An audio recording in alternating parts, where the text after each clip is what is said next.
Hello, everyone, and welcome back to the Man United Agenda. And yes, we are live, and it is a Friday. And you know what I mean?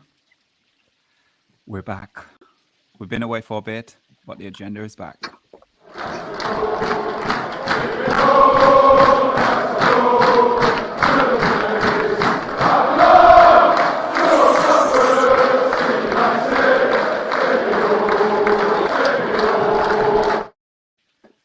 Hello, everyone, and welcome back to the Man United Agenda. And I am Solo, and as always, I'm joined by OMONDI and Mr. B.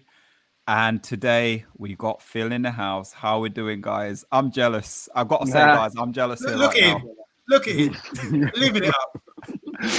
No, I know. As I was saying, I better hurry up before the owners get home and I get fucked out of here. Right?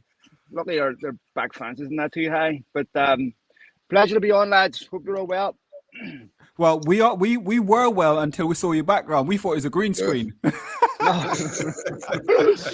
I had a green screen, I'd shave the ball spots and all that there. I'd make my nose a bit smaller and give myself better teeth. Oh, teeth They pay good money for cleaning pools, don't they?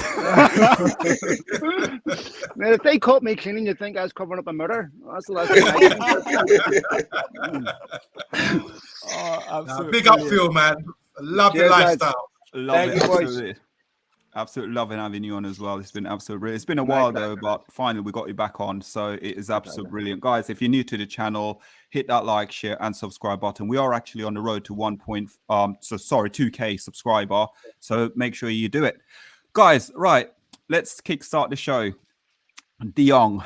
Frenkie de Jong. Rumor is according to reports are coming out circulating all week about him potentially coming to Manchester United. Obviously, we know he worked under Ten Hag, and he obviously as well came from the Ajax academy. Just because from William, is it William? I pronounce it right. Basically, Ajax paid €1 for this player, €1, and the reason why they're signing for the €1 is with also an additional 10% add-on for selling fees.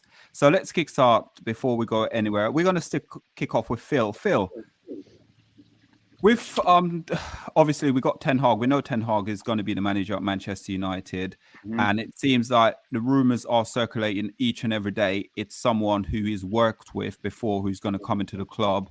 Sort of like players, even the coaches. What do you think and believe the signing of De Jong? Would one, Barcelona let him go, or two, would you think this is a right move for Manchester United? And the current value, I think, at the moment is about 75 million. It's hard to know what the Barcelona end is, but United are definitely interested in him. I've had that confirmed 100%. I tweeted something out about this the other day where I said, look, United are definitely interested. They like the player. Speculation was a bit ahead of reality, which is exactly what I was told. De Jong was played in a more advanced role for Barcelona this season. Hasn't gone well. He's been whistled off at times. He has, I think, if you look at how many times he's finished 90 minutes this season, it shows he doesn't have Xavi's complete trust. Busquets is still the defensive midfielder in that team. And Barcelona have a few assets they can sell that they badly need to sell. So I think De Jong would be someone they would sell because I don't think he's crucial, especially with Pedri and Gavi. I would find it hard to believe that United were working really hard to change their image and correct some of the mistakes that have happened in the past where they wouldn't have got assurances that there's some interest in De Jong. I know there's some people out there saying De Jong's not interested, but United are so desperate to address a lot of the criticisms of the past. I can't see them chasing their tail. I would have believed that Ten Hag would have found out very quickly whether he was interested or not. The question is, what has Van de Beek been telling him about United? And so, I'd imagine it's not all flattering, but United are definitely interested in him. It also tells you that United are desperately interested in bringing a player that can link defensive midfielder, almost like when they were interested in Thiago, as Jorginho, that type of player. And so I think Don't stop now. You're making such good points. I think the landlord's come home. He's making some really good points there about the law of Manchester United as well, isn't he? He'll be back. Yeah. This is live TV, guys. This is live TV. This is what happens.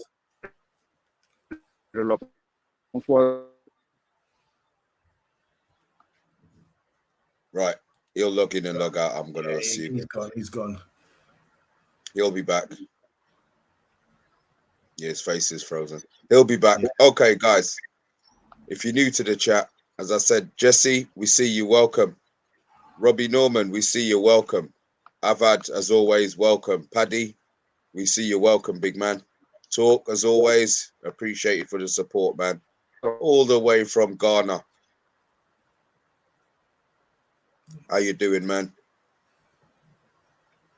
So just to go on the points that he's making, so basically he's talking about Frenkie de Jong, someone who was a major signing for Barcelona, wasn't he? But he can't seem to fit in at the moment. He's getting really disappointed. You can see him visibly coming off when he's getting dragged off after 70, 80 minutes. He's disappointed with the Xavi, the manager. They got a new project going on there at the moment, and he doesn't seem to be fulfilling what he wanted. He came there for. He can play as a 6. I think he's better as a 6, and Busquets has got that position at the moment, as Paddy was saying, you know.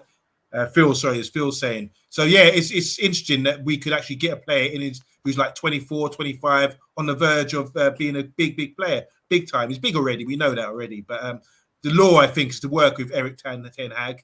The law is to come to Manchester United and turn the club around. The law is speaking to Donny on the phone. And I know Phil said that maybe Donny might be giving him sort of negative stuff about Man United. But it could be a good thing. Maybe, you know, maybe Eric's been talking to him as well, or via his agent, to suggest that he could, you know, stir it up again and do what they did at Ajax. It's a really interesting signing. Something I didn't think would happen prior to all this speculation. So I'm up for it, Mr. B. I know you are as well.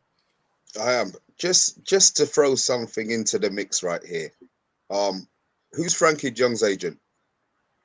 Anyone? Not Before sure. you Google it, his name's Ali Derson. Okay. He's also Van der Beek's agent. Interesting. Interesting. And he's also Victor Lindelof's agent. So there's obviously a link with the club, and it's somebody who they've worked with before. So maybe the fact that Ten Hag has done obviously these deals with him, maybe there is a hotline or a private number directly to him. So maybe, just maybe, you know, you don't want to get too excited, but this is an exciting deal for me, thinking about what we've been looking and what we've been lacking. Him and Van der Beek coming into the midfield with our young Forest boy there who's tearing it up at Forest, with Fred and McTominay playing in the Coca-Cola Cup. I think that'll be great. I think that'll be great. I think that'll be a great midfield. Yeah, I like that. We've got numbers. I know we're getting rid of players, but we do have numbers in midfield, and it's just about the potential, like you're saying about Ghana, Hannibal, guys like that they can come in at fulfill a role. You were saying, Solo? Oh, sorry, I was trying to do this, but Phil keeps coming on and off. No, I think, to be honest with you, I know what Phil's saying, and I think it's very interesting what he's saying about, obviously. Oh, here he is. I think he's back. I think the next door neighbors came in, didn't they? The owner came back, Phil.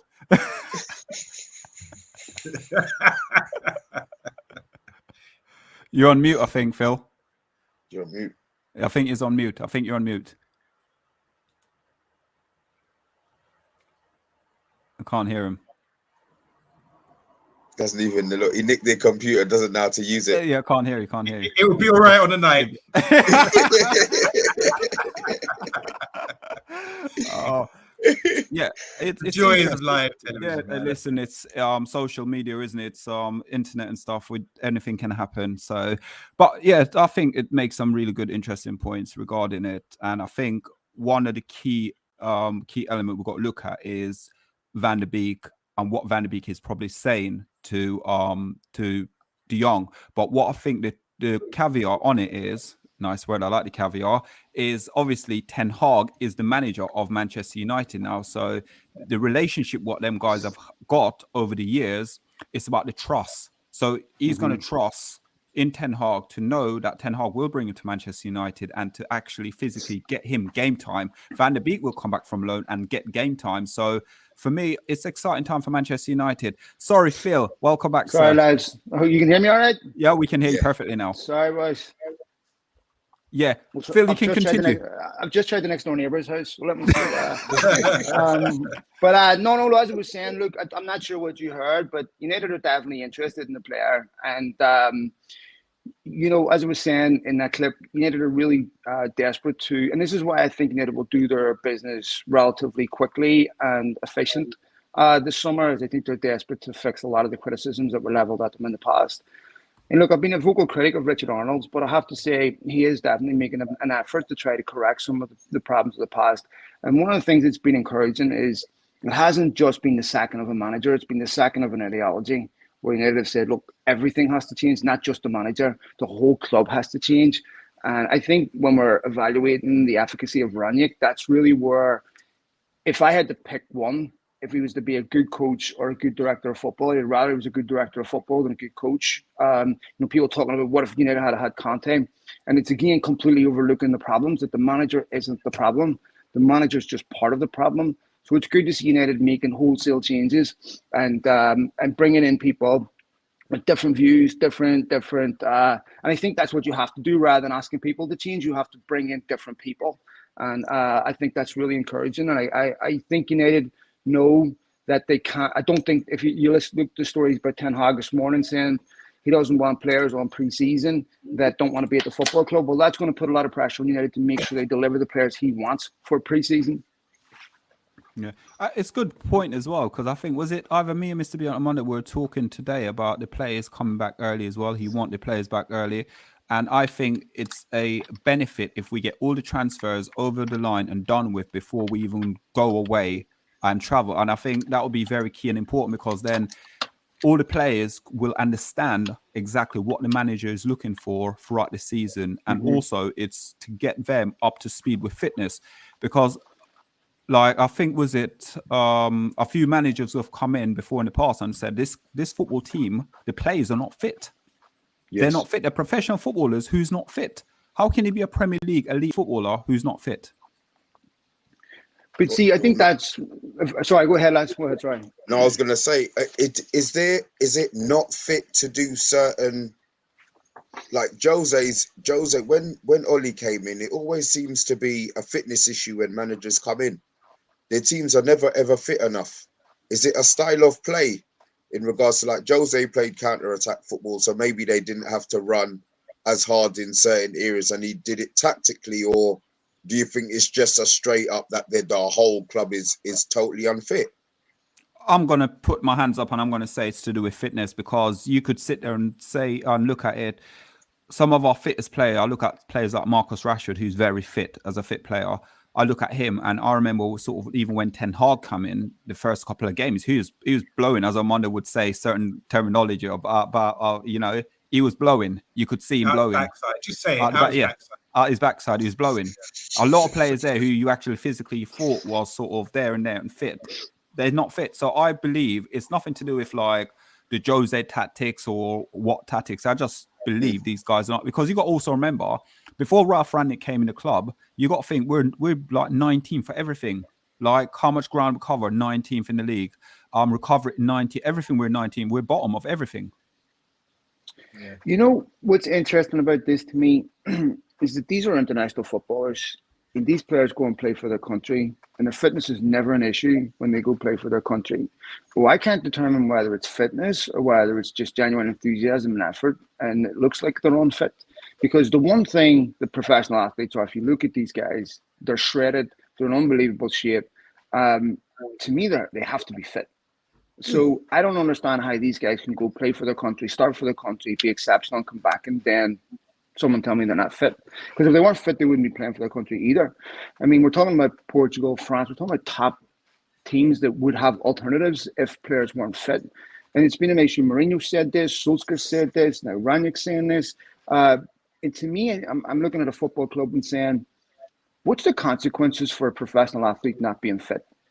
Because there has to be serious consequences inside the football club if that's unprofessional. Why is this? That's if you took him at their word. Why is that allowed to continuously happen?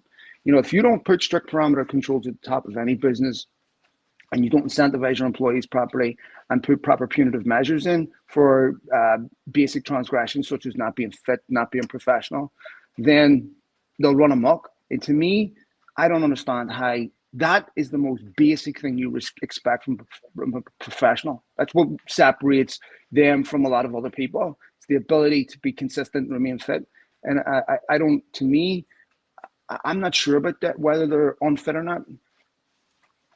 Yeah, OMONDI. I think it's deep, isn't it? It's really deep. It's not like old school where you just go for a 5-mile run and then kick the ball around.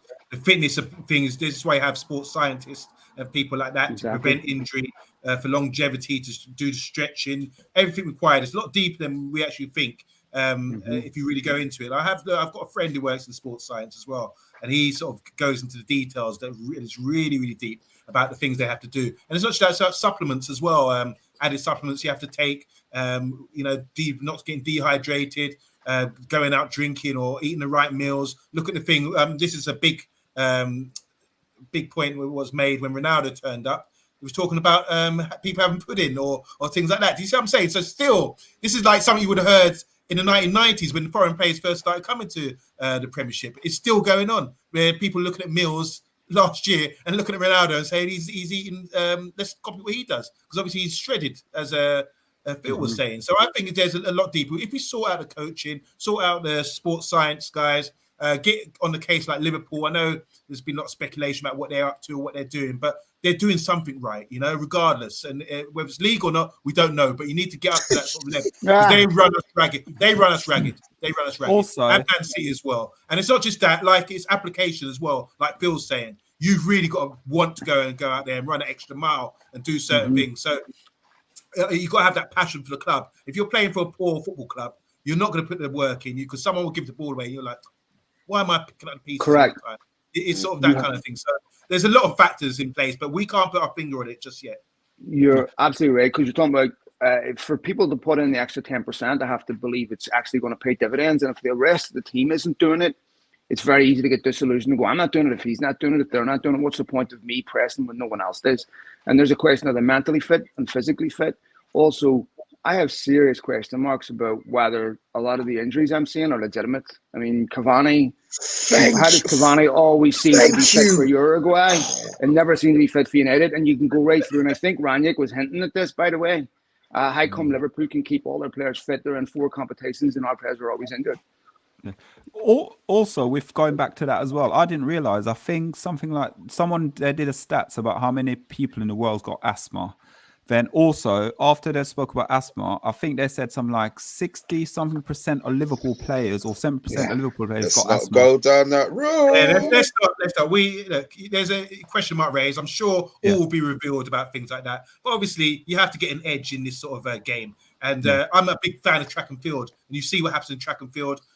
People have to keep one step ahead, and there's levels to go with it. And it even goes with you just have to look. If you dig a little, scratch the surface, things will be revealed, and it's out there already. You can see. But I do think beyond that, I think Eric, what we have seen from Eric so far with his spell at Ajax, is that all the players are on board and they're listening to what he's doing. He's very diligent about his training methods, the way they train, what for the end goal for their training. It's not just training for nothing. You're training for a reason and specific reasons, to build up play and that kind of thing. So it's going to be really. That's why I agree with the whole starting point of this conversation was about the pre-season. Get the players in now, like you were saying, Errol, early, and the players that are not wanted, let's ship them off or don't bring them on the tour. We're going to Australia, we're going to Perth, we're going, Middle East, Far East or something. Get these players as a unit, as a team building thing, so everyone knows exactly what they expect, what's expected of them. Have their little break for the summer and come back and be ready, because it's going to be hardcore. Phil, just before we go any further, sorry, you said about that extra 10%. Do you feel that 10% can come from having the winning manager?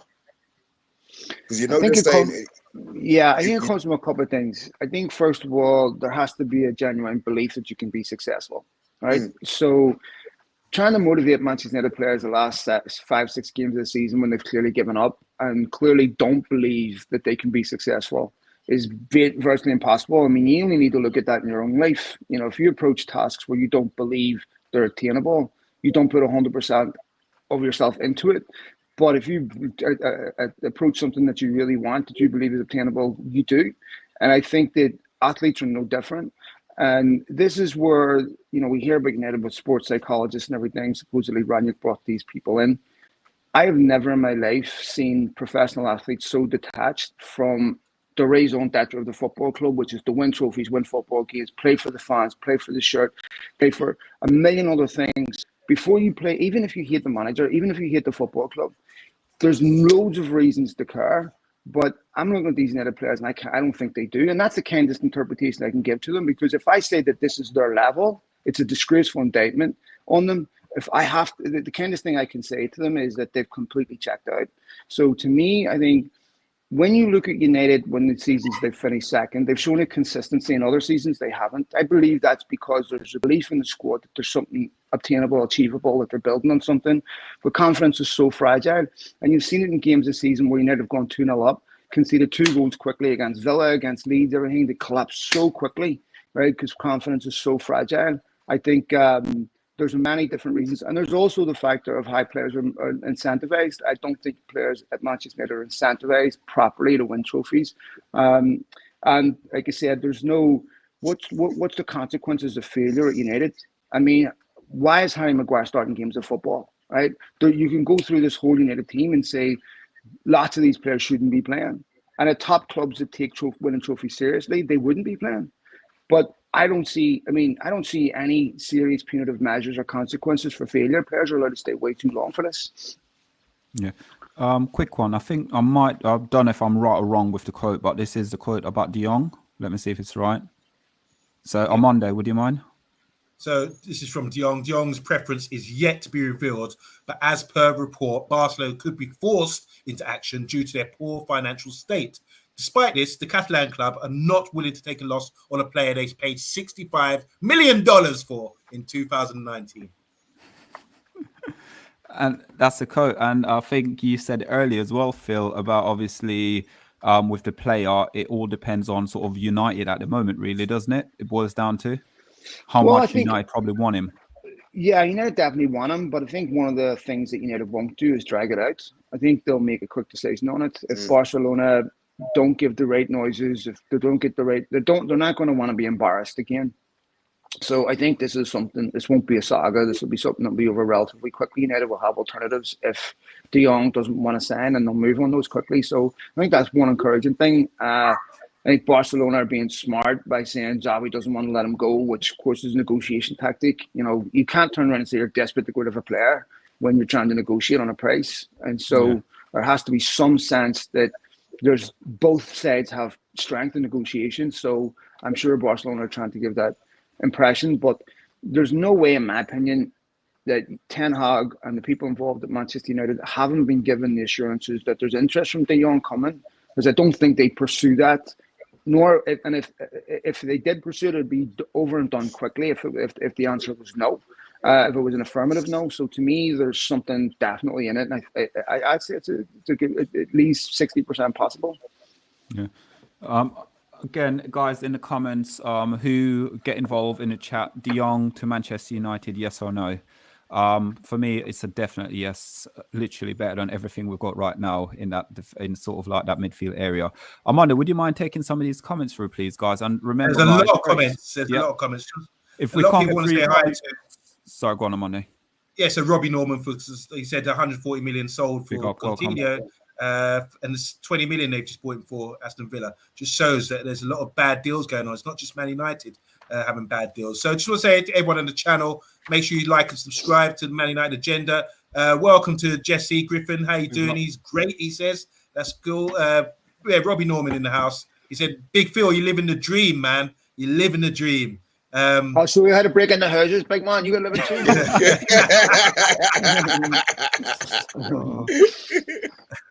Well, it's the Garface says you get the money and then you get the. Anyway, yeah, Paddy says that. I haven't got the last part yet. But Phil says, Paddy says, Phil, you're a long way from Belfast, Mucker. All right. All the way from Ghana. He said, big up, guys. Been monitoring your stream live and love watching your shows. So thank you very much. Big up, welcome. Ghana. Beautiful Ghana. Big up, man. There's so many comments here, so many comments. Let's just go through. Melina's in the house. Pat Lawless, how you doing? Let's get to the nitty-gritty now. So Rich Gaming saying, not sure if we can get him. That's referring to Frenkie de Jong. Still Have a few faith. question marks. Have faith. Paddy's not keen on Van der Beek, but he could be crucial for Frankie coming in, couldn't he? As Phil 100%. was saying. Robbie saying, a great chat, guys. Hello from Dublin. He's enjoying the conversation. Box is in the house. He's saying, Ali, also agents for Sakiri Malisa, and both previously linked to us. Oh, is he? Well, The left back, the young left back we've been linked with. Okay. Stumpy's in the house. He's in by Frenkie de Jong. He will smoke every midfield out there. MUFC TV old school says physically our players are not fit. They are so unenthusiastic. It's untrue. At our club, the players seem to suit themselves. It's been happening for a long time, far too long as far as he's concerned. Box is saying custard has been reduced to once a week. SHAH United, one of our own, says they have employed additional coaches on top of traditional ones and still failed. The club has put their arm around them, but then suffocated them, which is why we have these underperforming players. I want to say hi as well on Monday. Yeah. You want to say hi to Philemon? I can't pronounce your name. Philemon. Welcome. I haven't butchered that. He says, when do you think the deal will be done? If it will happen for De Jong? Phil, he's asking you, Phil. Well, it's hard to say. I mean, but as I was saying earlier, it's not something that will get dragged out. United will move on to alternative targets quickly. So I think that's something United will get a affirmative answer on very, very quickly. If we're still talking about De Jong 3-4 days from now, then I would say that there's a high probability he would sign. Because I don't think United are going to spend a month trying to convince him to come. Good response, good answer. I'm excited now. Rich is saying they're all fits. It's just Ralph and Ollie are soft managers and players don't care win, lose or draw or look up to these people. Or Ten Hag will prove that with discipline straight away. He will prove that. So Pretty Talks United, how you doing? Big up, fellas. Big up to you, Petty's. Not Pretty, Petty's Talks United. Just going to wind it down now because there's so many people in the comments. Socrates, all the way from Puerto Rico, said Ajax was full of young kids who listened to instructions, no big egos. Very good point. Vincent here saying, but thank God, never outshine the kids on Wednesday. Did us proud. More better than the first team. Yeah, who everyone had tuned in. We did a live watch along. Thanks for everyone watching.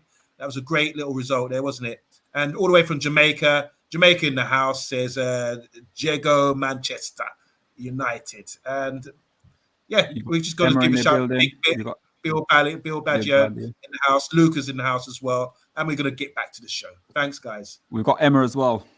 Oh, sorry, Emma is in the house. She's saying there's also no guidance at the club. If you fail or your confidence is low, you have to seek it out yourself as a player, which is so wrong. Someone should catch them before they even stumble. That's a good point. We could give many examples there about people who stumbled this season.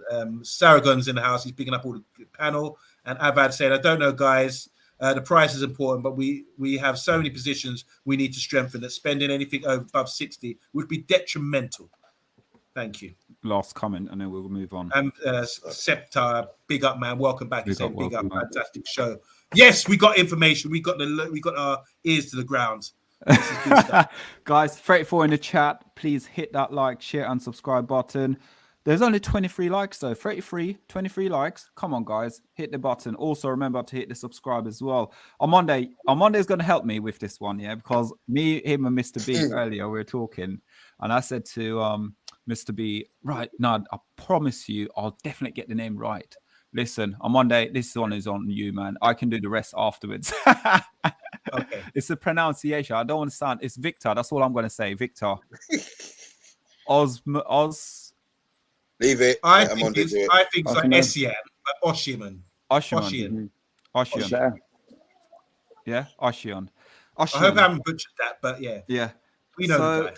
Guys, obviously, Man United's been linked with him, and the rumor is, Phil, you might know a little bit more than we do, but the information I've got is Man United have actually put in apparently a bid in for him already, and it's been rejected. So now they're going back now with a second bid, but we'll put in Martial on as part of it, who's at the moment, I believe, is about 30 million euros. For Osimhen? Yeah. So he came out the other day and said that there's no way he's leaving Napoli, that he wants to stay. I really don't see that deal happening. United are obviously interested in the striker.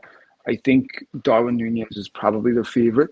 Now, I don't have any information on that he is their favourite. I just know that they like him. So I cannot see Osimhen happening, especially he's already come out and said that he's staying. So I don't think that would be a realistic expectation. Wow. Omondi, obviously, I was saying again with this, his actually goal tally and his ratio per goal is the same as when he first, when he signed from Lille to go to Napoli as well. I think, well, right now he's played 25 games and scored 13 goals. When he was at Lille, he played 38 and scored 13 goals with 3 assists. So it's very sort of, the ratio isn't too, it's, yeah, pros and cons there, isn't it? Traditionally, you don't score many goals in Serie A. That's a fact. I mean, if you score 20 goals in the league, you should have a look at this player because they're obviously very good. I like the guy. I think there is an opportunity to get him. I do disagree with Phil. I think we could possibly get this guy. He occupies defenders. He's big, strong, rangy, strong. Can get over the top. He's got the pace to do it all. And in these days, where there's one single striker, I think he sort of ticks all the boxes. 23 years old as well. I mean, big money signing from Lille. Napoli paid a lot of money for him. And I did hear the quote that he wants to stay in Napoli. I was listening to Mourinho the other day as well at Roma. He was saying they're out of their depth fighting against Juve, Inter Milan, and AC Milan financially. So it's between Napoli, Roma, and a couple others, Atalanta as well, for the other 4th Champions League spot. So Napoli, I think they've got it this season. They can go in. They've got a good side as well. We're looking at another midfielder, one of their Spanish midfielders as well, who plays, reminds me of so much of Matic. But yeah, I like Osimhen. I think if we got an opportunity to get him, we would have to pay some bucks. But with this deal, you're throwing in Martial as well. That would take 30 million off the price tag. But I do think Martial, what a letdown. I mean, we spent big money on him initially, and his price hasn't increased. His value's gone down because he's been really poor. And he's gone on a big wage as well. So that's going to hamper us as well. But I think if you're going to barter with someone, that's a good idea to throw in Martial because I don't see a future for him at the club. But Victor Osimhen, or Osimhen, or however you're going to pronounce it, for whatever dialect you have, I think he's a sure shot and should be someone in the bag. Along with Núñez and these other guys. These guys are good, the best out there available. Yeah, with it as well, before I'll go to Mr. B as well, internationally as well, Nigerian international, 20 appearances for Nigeria with 12 goals as well. With some of the quotes are coming out as well is, even if Man United were to offer Martial, there would be a stumbling block, and the stumbling block would about his wages, how much wages Martial's already on. And I don't think Napoli can afford to pay him that much money he's on. They're not going to pay him. Mr. B? If you look at this is the problem Man United have, and this is something that needs to change. Now, we're paying him 240 grand a week. Unless you are a superstar player, other countries ain't paying that for a player. So Martial either has to take a pay cut, which he's not going to do, or then what do United have to do then? Give him money to leave to offset the wages that he's going to lose. So I don't understand. I mean, it's a shame, but that's the problem that Man United have. And then we're talking, and again now, is it going to go around in another circle where we're not in Europe? We want Frenkie de Jong. Are we then going to be paying him or whoever comes in because we're not in Champions League and that's the carrot that they dangle? Are we then going to be paying them the extra 30 grand a month to get them actually into the club? Yeah. We spend too much money. It's true. Sorry, go on, Omondi. You want to take the super chat away? Yeah, so Red Devil Studio, man, thanks up. for the money, Big £2. Go towards reducing the swear jar from Mr. B, hopefully. He says, big up the panel. Transfer window has to be worried. So he's excited. Yeah. It is obviously where we're going on with Phil, and Phil sort of saying he don't believe the deal probably will happen. What we've got to look at the player is 23 years old. I've gone through some of the stats about him, obviously, what he's good at, what he's not good at. Obviously, with it, finishing is very strong, with heading strong, dribbling strong. but holding up the ball very weak. But with Ten Hag's system coming in, I don't think that will be a major problem though, because providing we get the correct players and the right players and to work with the system, I think he could fit in perfectly for us. But again, I'm going to say, I think it's just the wages that Martial's on, because even with Sevilla, they're not going to sign him. They already come out and said they don't want him. There's a couple of other things. I think Darwin Nunez is an easier transfer. Benfica will sell. They need to sell. I think with Napoli, De Laurentiis, and Napoli are sitting third, I believe, so they'll qualify for Champions League. They don't have to sell. And so to get him out of there, it's going to take Osimhen putting in a transfer request, which sounds like he doesn't want to do. And then it would cost a lot of money. If you look at the strikers that Napoli have sold over the years, even going all the way back to Cavani, they get top money for their players. So I think I was talking to Diego Forlan on my podcast a couple of weeks ago about Darwin Nunez, and he was quite optimistic about that deal happening. So I think that that's the favourite, but I can see why United would be interested in him. He's a very, very good striker, and if you could get him out of there, he's certainly worth doing.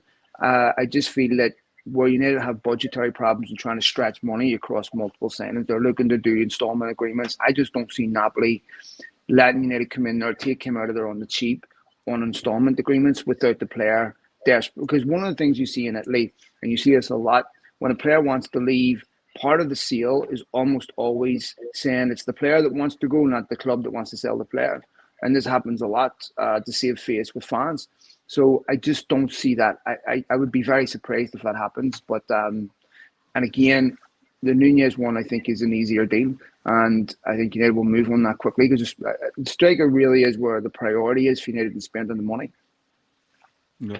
Interesting as well, like you just said there. I think for it, reading back reports in the last couple of weeks, there's talking about having one centre back, a midfield player, and also a striker.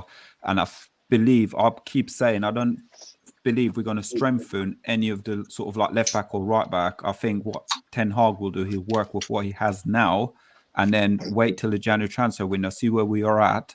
And then if we need to go into the window, then we'll probably go into the window for sort of those sort of players. But I think a striker, we need a striker is a priority. I know Mr. B, we've done shows over like when the transfer window was open. And I think in the sort of like winter transfer window, me and Amanda was probably saying, no, we don't need no players. We don't need this. We don't need that. But overall, without Ronaldo and Ronaldo's goal, we don't have someone else. So we do need to desperately bring in at least a striker to come and support Ronaldo in that sort of position. What do you mean support him as in when Ronaldo needs rest? No. Obviously, you're gonna have Ronaldo on there, but it depends on what system and formation that Ten Hag's going to play. It all depends on. I mean, look, if you look at wherever Ronaldo's been, he's always been top of the food chain. Yeah. If you look at when he played at Juve, he was their top scorer, but he's always the finisher. So the problem that we had with Bruno was our finisher before Ronaldo came in, and he's fallen down the pecking order. It's like what Cavani said: if he had known Ronaldo was going to stay, he would have left, because he understands football. He understands that, Ronaldo's a bigger player, he's a better player. He's always going to get more game time. My hope is that the players who come in take the pressure off Ronaldo, so that he doesn't feel that he has to be out there every week. Ten Hag, obviously, I believe, maybe rightly or wrongly, that a conversation has been had, because now you're not hearing Ronaldo leaving. Before it was Ronaldo might be leaving if they don't get Champions League. All of that's quiet down. Coincidence that Ten Hag has come into the club and he wanted to make the Zoom calls, and there's no noise now. There's no noise now from certain players. Obviously, you're still going to get the Hendersons and the Rashfords still talking about game time, blah, blah, blah. I think they're putting that out there to show that they're interested. But let's be honest, if Ten Hag doesn't rate them, I believe that they will be gone. Maybe not Rashford this season, but Henderson definitely, if he keeps talking trash, I think he'll be gone. And I want to see Ten Hag come in there and show some ruthlessness. I'm not saying go in there and kick out this player or kick out that player, but let the players in the club understand that there's one leader now and there's one voice. I don't want to hear anything on social media about, you know, you being upset with this or you being... Those things don't need to be out there to have to be shut down. But sorry to interrupt you there, Mr. B, but have you noticed, so the guy who's running our social, he's gone now at Man United, and the rumor is now Murdoch and them guys are apparently not happy how Manchester United and the players conduct their media on social media. So apparently now that's stopping. That's from now going on. So you're not going to hear quite a lot of stuff going on. Yeah. Quick question for you there as well, Phil, whilst Omondi got it up there. Yeah, I see that. Well, I don't have any concrete information on this, but I think you have to be really careful here with too many cooks in the kitchen. And if you look at who's coming into Manchester United, Mitchell van der Gaag is coming in, Steve McLaren's coming in. United already have a director of football, John Murdo, which they're very, very happy with. I know United's youth team was relegated, and then John Murdo's completely rebuilt that youth team to win the FA Youth Cup. I know they're very happy with him. So the question is, if you bring in someone like Paul Mitchell for recruitment, I would only be done with Ten Hag's approval, right? And so I've always been a bit wary of that, to be honest. And I think when you look at the people involved in the football club, when you start diluting all their influence and power, they usually you upset people.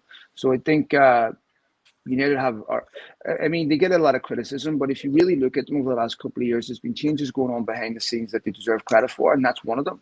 What they've done with the youth team, with putting the director of football in place. This is the first time we've hired a manager through a proper football evaluation process, where we've never had that before. So I think I would be surprised if United were to bring in more people who have a lot of football influence. Would Paul Mitchell or anyone else want to come to Manchester United if they have no ability to make major change, affect major change? I don't think so. And United already have people in those positions that they're really happy with. So I would be very surprised if anything like that happened. Phil, can I just ask you? Sorry, we had Woodward in. Mm-hmm. He was basically doing, am I right to say that he was basically doing the job that all of these guys now were doing? Yeah, it depends. It depends who you ask. He will say no. Like, he will say he hasn't been involved in transfers for a long, long time. But this is a really good question, because we've been trying to find out who signed Van de Beek for 2 years. We don't know. You don't get a clear answer. I think if you go back a couple of years and you listen to what was done back then, there was a football board which was really impotent and had no power, and then there was the other board which had all the power, which was the non-football people. So I think it was Woodward, Richard Arnold, Matt Judge, along with the manager. Solskjaer would say he gets final refusal on players. But when you look at how they were selecting targets, how they were pursuing targets, Solskjaer wanted Bellingham, he wanted Holland, he wanted players that never got to him. The issue wasn't really who was identifying the players. The issue was really going after and securing those players, and then moving on. When they didn't secure them, moving on to poor alternatives and how they went about that. So I think it was a multitude of people who were unqualified. Oh, great. So on Monday, we are going to go through some more quotes here. So let's get the quotes up quickly. Let's lose some bits and pieces here before we go to get the quotes up. Let's go. Where are the quotes? So this is the first one here. So as per report this week, Ten Hag was in attendance at a planning meeting in Amsterdam the day after they won the league title, with former United coach Steve McLaren was also present. So he's definitely getting involved. The details of the meeting have yet to be revealed, but it's possible that a recruitment was on the agenda.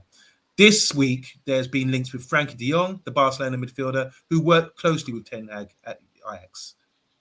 So Steve McLaren's about. Definitely. And he says here, now there are encouraging reports as Ten Hag could be taking the matter into his own hands. According to the Manchester Evening News, the 52-year-old has personally contacted De Jong's agent, Ali Dursun, to gauge De Jong's interest in making a switch from Barcelona to Manchester. Dursun also represents Donny van de Beek, another player Ten Hag developed at Ajax?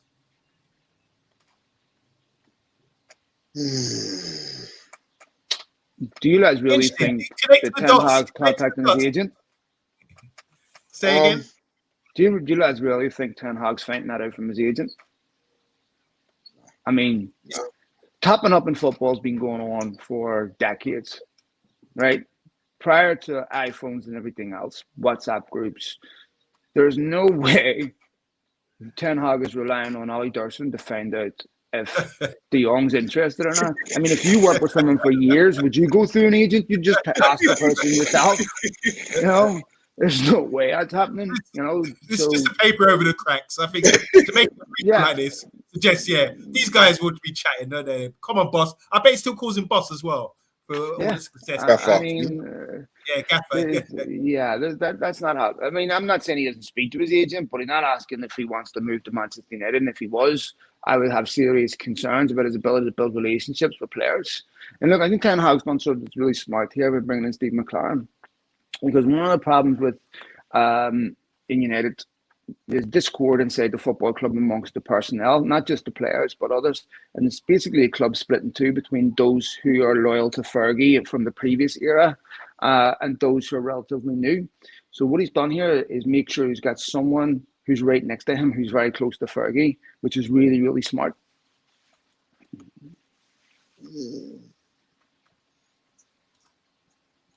So the question for the panel from Random B again. He says, for the panel, how will you feel if Erik Ten Hag comes out in the media backing Maguire and making him captain for the next season? Be truthful, because this new manager. Okay, can I just say that first? I had already said if the manager who comes in feels that Maguire can do the job, then I will have to trust Ten Hag.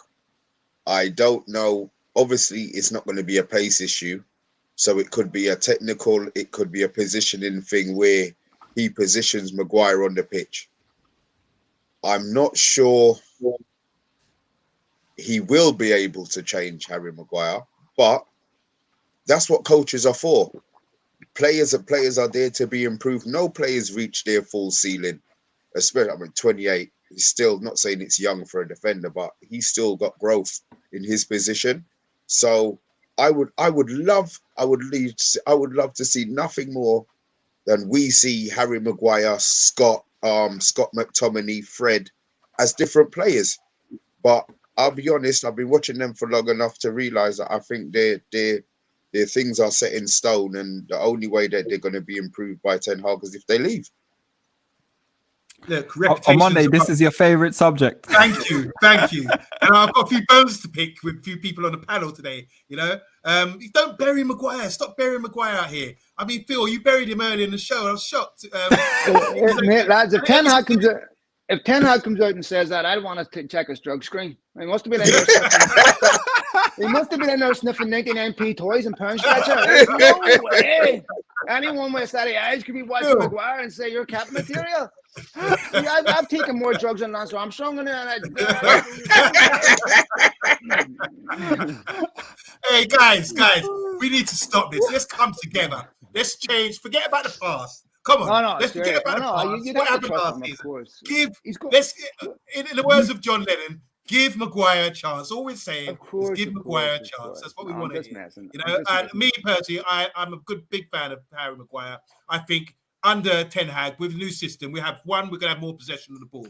We won't be getting raided on so much as long as we keep the ball. If we were getting counted on, that's where Maguire's a bit struggling, especially high up the line. You know, with people talk about his pace, then it might be an issue. But I think we're having more possession, a better style of football, more confidence that comes with this new style of football. You could see a better brand of Harry Maguire. The brand that we saw, why we bought him, the brand that plays internationally, as you were saying earlier about international footballers, what they do internationally compared to at the club. The club's broken at the moment. Once we fix it and we've got a good system, I think Harry Maguire can fit in. If you look at Danny Blind, for example, he's not exactly rapid, is he? He's been playing centre-back for Ajax. He's been playing left-back. He hasn't really been caught out that much, you know. They don't get whoopings like we've been getting, you know, despite the league they're playing in. They even go into Europe and they're beating up Dortmund 4-0 home and away. Do you understand what I'm saying? So this is a team with a system in place that helps their players. And I think if there is a weakness in defence or a weakness with Maguire, I think they will work around that to fit him in, because I don't see him leaving anytime soon. So I would say forget about the reputation of the past. Give Maguire a chance, guys, and forget it. Just drop this thing, because people are out to bury him already, and there's no need for it. The guy's a good player, and he'll probably, if he's got character, he will be determined this summer to turn it around and get on board with what Ten Hag's doing. Phil, over to you, because I know you want to. No, look, seriously, in all seriousness, look, one of the first things Ten Hag has to do is improve the players that he has. You know, and I mean, it's not just a manager; he's supposed to be a coach too. And one of the responsibilities is, look, I think that United United teams are a really hard team to look good in. And I think it's easy to look bad in it. Clearly, if, you know, Harry Maguire, you could argue he's not a top centre-back, of course, but he's obviously a lot better than what we're seeing. Everyone's a lot better than what we're seeing, right? And I believe with confidence, with the right players, the right manager, you would see United play a lot better. And a lot of the players that we're writing off, what bothers me isn't so much the ability, lads, it's their attitude. And I like what I saw at Liverpool. I don't think the players that played there should be allowed to forget that so easily, nor should we be forgiven so easily. Because one of the reasons why we pay in to watch players or pay to watch Manchester United on TV is that they can do things that we can't.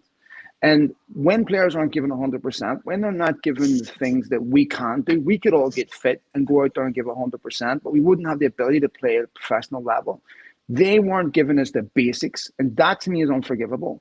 We started this conversation talking about fitness of players. To me, that is totally unforgivable. I can forgive a lot as a fan, right? But I can't forgive players not giving 100%. I can't forgive players not being fit. You go watch a Celtic Rangers game. It doesn't matter how big the gap is between the teams. You go watch a Real Madrid Barcelona game. For the most part, you will see intensity. You will see a desperation to win. And if they lose, you'll see a massive response. United lost to Liverpool 5-0 at Old Trafford, then went out and was just as bad against Manchester City a couple of days later, after losing to Leicester the week before, where Brendan Rodgers came out and criticised the players because the midfield wasn't pressing. They conceded after 5 minutes against Liverpool, doing exactly the same thing. And what did they do at Anfield? Conceded after 5 minutes, doing exactly the same thing. That to me is unforgivable. Yeah, and then also don't forget when we played Brighton as well. Yeah. I didn't see it. I recorded it. I was out with my kid and I actually was in a better mood for not watching it. Yeah, no point watching it afterwards. I know you're going on with the Maguire thing on Monday. To be honest with you, I always say, and I'll be open and honest with it, and I'll keep it going. I'm not a Maguire fan. I haven't been a Maguire fan, and I keep saying to you, I've always said it to you. I think Maguire should never be Man United captain, and I still, up to today, I would still tell you that. There's players I would give it for next season to Veron in that back four if he can stay fit. Give it that to him. He's the only person there who's worthy of being a captain, unless if he went down the route and give it to probably De Gea, which I can't see him coming in and giving it to De Gea. But Maguire, I think Maguire, for what Maguire's going through, whether or not it's form, mental block or whatever, keep Maguire on the bench for the minute. Let Maguire play for his position. Rather than handing it to him, let him win that captaincy back. Let him show a leadership quality that what Ole gave it to him to become Man United captain. That's for me. He needs to sit on the bench until he proves that. There's two things. The question was really about being a captain. I think that's got. I don't think he should be captain anymore. Maybe not. But if the manager decides that, then that's fair enough. But as a player, I still think that you've got to give him another chance to redeem himself. You can't just bury someone just after one season. Really, it's been bad. The season before that, he was decent, you know. So yeah, let's see how it goes. Yeah. So guys, listen. There is a few comments we're going to go through quickly. There's 45 in the chat, guys. Hit that like, share, and subscribe button. 45 in the chat, and we've only got what? 36 likes. What's going on, guys? Smash it. Come on, hit it. Give us a like. And if you're new to the channel, subscribe as well, please. Armando, would you mind taking some of these comments away, please? No problem. Just there's a few comments about Maguire, obviously, because it does always raise a bit of a controversy. Got a intelligent guy here. His name's Zico Forbes. If people don't know, that's my brother. I wonder who that is.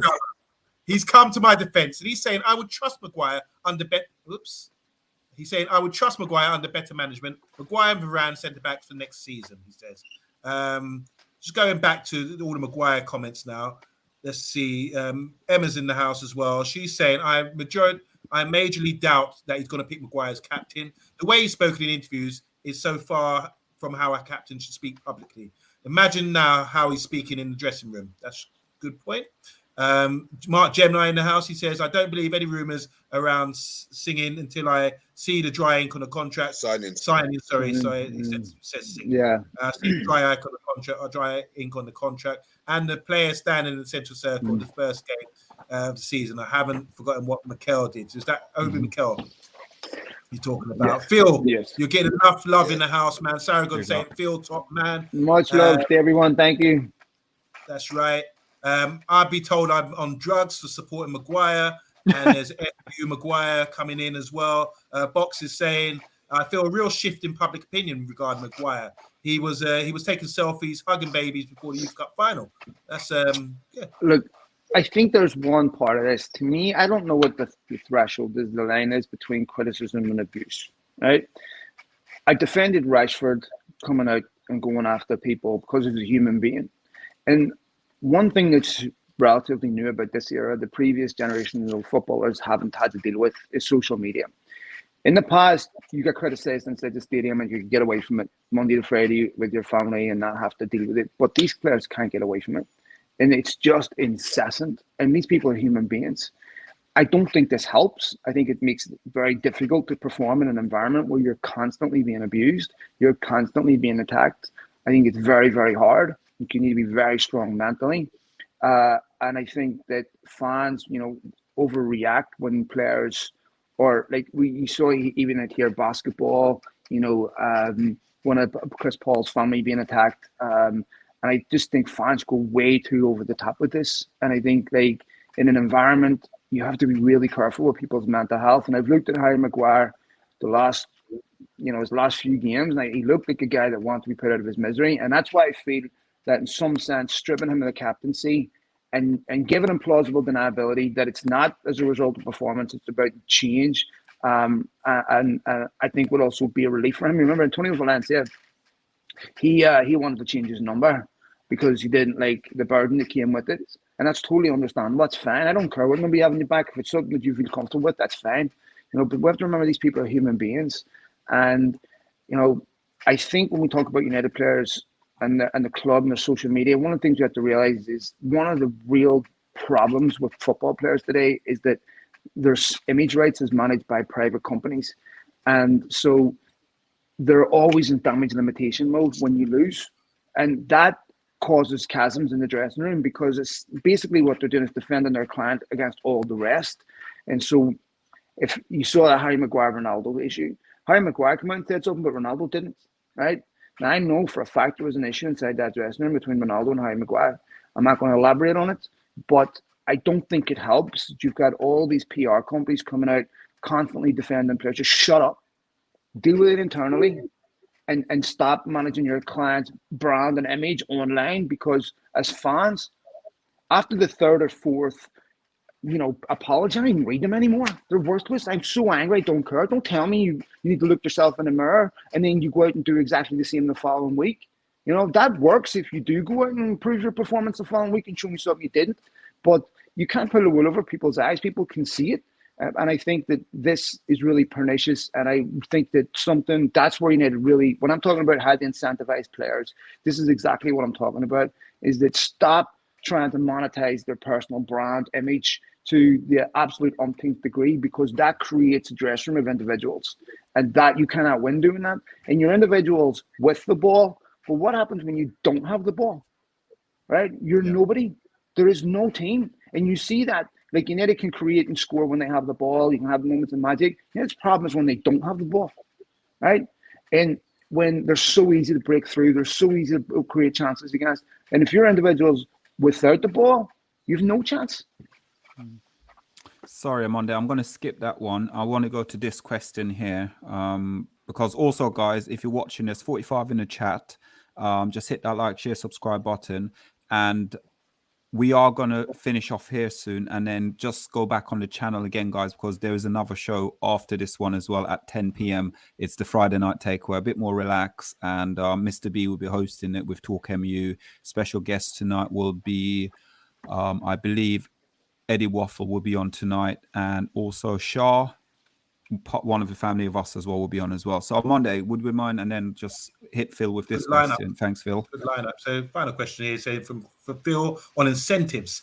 Are you permitted to share exactly how players are contractually incentivized